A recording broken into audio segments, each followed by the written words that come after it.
ഏറ്റവും ഒടുവിൽ UDF അധികാരത്തിൽ വരും നിയമസഭാ തെരഞ്ഞെടുപ്പിൽ UDFനാണ് മേൽക്കൈ എന്ന് പറഞ്ഞുകൊണ്ടുള്ള സർവേ. ആ സർവേ വലിയ ആഘോഷമാക്കുന്നുണ്ട് UDF മാധ്യമങ്ങളും അതോടൊപ്പം തന്നെ UDF നേതാക്കളും അണികളും. കോൺഗ്രസിനകത്ത് അല്പസ്വല്പം അഭിപ്രായ വ്യത്യാസമൊക്കെ വരുന്നുണ്ട്. ആരാണ് ഇതിന് പിറകിൽ, ആർക്കു വേണ്ടിയിട്ടാണ് ഈ സർവേ എന്ന ചർച്ചകളൊക്കെ കോൺഗ്രസിനകത്തും ആരംഭിച്ചിട്ടുണ്ട്. UDF ആണ് അടുത്ത തെരഞ്ഞെടുപ്പിൽ അധികാരത്തിൽ വരിക എന്ന് സ്ഥാപിക്കുക എന്നതാണ് ഈ സർവേയുടെ ലക്ഷ്യം എന്ന് സർവേ സൂക്ഷ്മമായി പരിശോധിക്കുന്ന ആർക്കും മനസ്സിലാകും. NDTVയിലൂടെയാണ് സർവേ പുറത്തു വന്നിരിക്കുന്നത്. വോട്ട് വൈബ് എന്ന സംഘടനയാണ് ഈ സർവേ നടത്തിയിരിക്കുന്നത്. ഇൻസൈറ്റ്സ് ഫോർ സ്മാർട്ടർ ഡിസിഷൻ എന്ന് പറഞ്ഞുകൊണ്ടാണ് അതിൻ്റെ തലവാചകം തന്നെ കൊടുത്തിരിക്കുന്നത്. വോട്ട് വൈബിൻ്റെ സ്റ്റേറ്റ് വൈബ് എന്ന പേരിലാണ് ഈ സർവേ റിപ്പോർട്ട് പുറത്തുവിട്ടത്. അതിൻ്റെ ഒറിജിനൽ കോപ്പിയുടെ ചിത്രങ്ങൾ പ്രേക്ഷകർക്ക് കാണാം. ഇതിൽ പറയുന്ന പ്രധാനപ്പെട്ട ഒരു പോയിന്റ് എന്നത് UDFനാണ് സാധ്യത, മുൻതൂക്കം UDFനാണ് എന്നാണ്. ഇത് വെച്ച് കേരളത്തിൽ ഭരണവിരുദ്ധ വികാരം അലയടിക്കുന്നു എന്ന് UDFനെ അനുകൂലിക്കുന്ന പ്രമുഖ മാധ്യമങ്ങൾ എല്ലാം വിളിച്ചു പറഞ്ഞുകൊണ്ടിരിക്കുന്നുണ്ട്. NDTVയാണ് സർവേ പുറത്തുവിട്ടിരിക്കുന്നത് എന്ന് പറഞ്ഞ് സർവേക്ക് ആധികാരികത നൽകാൻ മാധ്യമങ്ങൾ ശ്രമിക്കുന്നുണ്ട്. ഓൺലൈൻ മാധ്യമങ്ങളും നന്നായി ശ്രമിക്കുന്നുണ്ട്. സോഷ്യൽ മീഡിയയിൽ അത്തരമൊരു പ്രചാരണം നടക്കുന്നുമുണ്ട്. NDTV ദേശീയ മാധ്യമമാണ്, ദേശീയ മാധ്യമം കൊടുത്ത സർവേയാണ്. അവർക്ക് കേരളത്തിലെ രാഷ്ട്രീയത്തിൽ പ്രത്യേക താല്പര്യമൊന്നുമില്ല എന്ന് പറയാൻ തന്നെയാണ് NDTVയിലൂടെ ഈ സർവേ പുറത്തുവിട്ടത് എന്നതും ഒരു വസ്തുതയാണ്. അതവിടെ നിൽക്കട്ടെ, അതിലേക്ക് ഇപ്പോൾ കടക്കുന്നില്ല. സർവേയെ സൂക്ഷ്മമായി പരിശോധിച്ചാൽ തന്നെ UDFന്റെ സാധ്യത വിരളമാണ് എന്ന് കൃത്യമായും പറഞ്ഞു വെക്കും.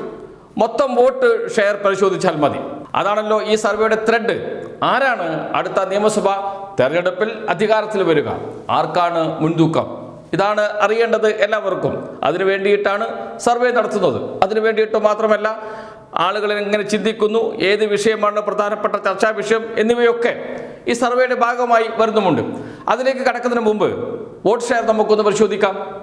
UDFന് ഈ സർവേ പ്രകാരം എന്ന് വെച്ചാൽ വോട്ട് വൈബ് പുറത്തുവിട്ട ഈ സർവേ പ്രകാരം UDFന് ലഭിക്കുക 32.7% വോട്ടാണ്. 32.7% വോട്ട്. LDFന് ലഭിക്കുക 29.3% വോട്ടാണ്. 29.3% വോട്ട്. എത്ര വോട്ടിൻ്റെ വ്യത്യാസമാണുള്ളത്? കേവലം 3.4% വോട്ടിൻ്റെ 3.4% വോട്ടിൻ്റെ വ്യത്യാസം മാത്രമേ ഉള്ളൂ. NDAക്കോ 19.8% വോട്ട് ലഭിക്കും എന്നാണ് പറയുന്നത്. 19.8% വോട്ട്. അതിനുശേഷം മറ്റൊരു കണക്ക് പറയുന്നുണ്ട്. ആ കണക്കിനെ കുറിച്ച് ആരും മിണ്ടുന്നില്ല. കേരളത്തിൽ UDFന് അനുകൂലമായ തരംഗം നിലനിൽക്കുന്നു എന്നാണ് ചില മാധ്യമങ്ങൾ പറയുന്നത്. തരംഗം ഉണ്ട് എന്ന്. തരംഗം ഉണ്ടെങ്കിൽ 3.4% വോട്ടിൻ്റെ വ്യത്യാസം മതിയോ? വലിയ വ്യത്യാസം ഉണ്ടാകണ്ടേ തരംഗമുണ്ടെങ്കിൽ? അപ്പോൾ തരംഗമില്ല. സർക്കാർ വിരുദ്ധ തരംഗം, LDF വിരുദ്ധ തരംഗം കേരളത്തിൽ ഇല്ല. സ്വാഭാവികമായും ഉണ്ടാകുന്ന ഒരു എതിർപ്പുണ്ട്. UDFന് ചെറിയ മേൽക്കൈയുണ്ട് എന്നതിനപ്പുറത്തേക്ക് ഒരു തരംഗമില്ല എന്ന് ഈ കണക്ക് തന്നെ പറയുന്നു. നേരത്തെ പറഞ്ഞല്ലോ, മറ്റൊരു കണക്കുണ്ട്. ഇതിന് ശേഷമുള്ള കണക്ക്, അത് ഇതുവരെ തീരുമാനമെടുക്കാത്തവർ അത് 15.3%. 15.3% പേർ ഇതുവരെയും ആർക്ക് വോട്ട് ചെയ്യണമെന്ന് തീരുമാനിച്ചിട്ടില്ല. 3.4% ലീഡ് മാത്രമാണ് UDFനുള്ളത്.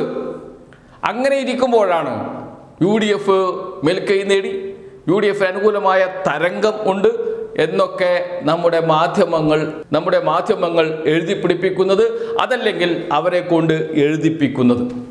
നോക്കണം, കേരളത്തിൽ വലിയ LDF വിരുദ്ധ തരംഗമില്ല എന്ന് UDFന് വേണ്ടി കോൺഗ്രസിലെ ചില നേതാക്കൾ തയ്യാറാക്കിയ, പണം കൊടുത്തിട്ടോ അല്ലാതെയോ തയ്യാറാക്കിയ ഈ റിപ്പോർട്ടിനകത്ത് സൂക്ഷ്മമായി പരിശോധിച്ചാൽ മനസ്സിലാകുന്ന കാര്യം, തരംഗമില്ല UDFന് അനുകൂലമായി കേരളത്തിൽ എന്നാണ്.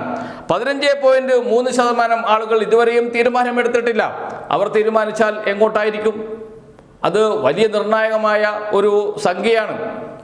അതുകൂടി കണക്കിലെടുത്തുകൊണ്ട് മാത്രമേ UDF ആണോ LDF ആണോ അധികാരത്തിൽ വരിക എന്ന് മനസ്സിലാക്കാൻ കഴിയുകയുള്ളൂ. അതുകൊണ്ട് UDFൻ്റെ തരംഗമുണ്ട് എന്നൊക്കെ പറഞ്ഞ് ആളുകളുടെ കണ്ണിൽ പൊടിയിടാനുള്ള ഈ ശ്രമം അതങ്ങ് മാറ്റിവെച്ചേക്ക് എന്നേ പറയാനുള്ളൂ. കാരണം ഇത് കേരളമാണ്. ജനങ്ങൾക്ക് അനുഭവത്തിൽ നിന്ന് അറിയാം ആർക്ക് വോട്ട് ചെയ്യണം എന്ന്. 15.3% ആളുകൾ തീരുമാനിക്കട്ടെ ആർക്ക് വോട്ട് ചെയ്യണം എന്നും. അത് ഒരിക്കലും ഇന്നത്തെ സാഹചര്യത്തിൽ UDFന് അനുകൂലമാകാൻ സാധ്യതയില്ല എന്നാണ് മനസ്സിലാക്കാൻ കഴിയുക. അതെല്ലാം വിടും. ഈ കണക്ക് പ്രകാരം തന്നെ UDFന് മേൽക്കൈയില്ല എന്ന് വ്യക്തമായല്ലോ. നേരിയ ഒരു മേൽക്കൈ 3.4% വോട്ടിൻ്റെ മേൽക്കൈയുണ്ട്. പക്ഷേ 15.3% വോട്ടുകൾ അല്ലെങ്കിൽ വോട്ടർമാർ ഇതുവരെയും ആർക്ക് വോട്ട് ചെയ്യണമെന്ന് തീരുമാനമെടുത്തിട്ടില്ല. അവിടെ പൊളിയുന്നു കേരളത്തിലെ മാധ്യമങ്ങൾ നൽകുന്ന വാർത്തകൾ. മാധ്യമങ്ങൾ എവിടെയും ഈ വാർത്തയെക്കുറിച്ച് ഒരക്ഷരം മിണ്ടുന്നുമില്ല.